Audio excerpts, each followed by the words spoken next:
They tried to take a disabled man's house over a wheelchair ramp. They didn't know I enforced disability rights for a living. I wasn't supposed to get involved. I was visiting family when I noticed a yellow foreclosure notice flapping in the wind, taped crookedly to a small blue house at the end of the block. That kind of paper doesn't show up by accident. I knocked.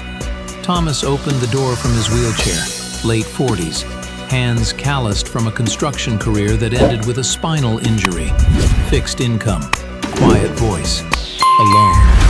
He thought he had days left.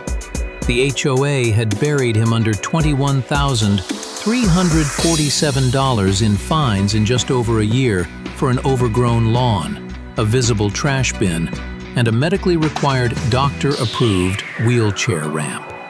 The HOA said it violated community aesthetics and threatened to double the fines if it wasn't removed. Here's what they didn't know. I work in ADA and Fair Housing Act enforcement. I know how fast a neighborhood association collapses when discrimination is written down. Thomas had tried to explain.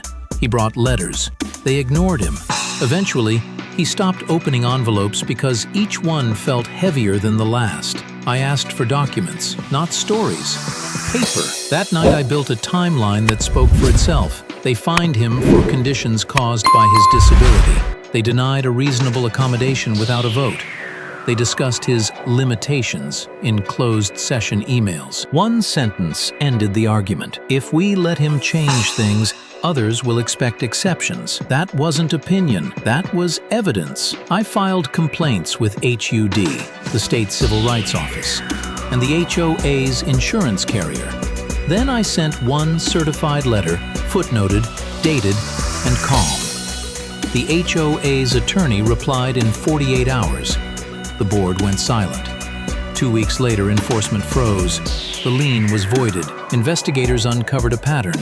3 disabled homeowners targeted with escalating fines until compliance became impossible. The consequences were surgical. Over $300,000 in restitution and penalties. Mandatory ADA training for every board member. 2 officers personally exposed to liability. Insurance coverage canceled overnight. The HOA president resigned mid-hearing. Thomas didn't just keep his home. His fines were erased. His legal costs were paid. His ramp is permanently protected and professionally rebuilt. And the HOA? They still exist.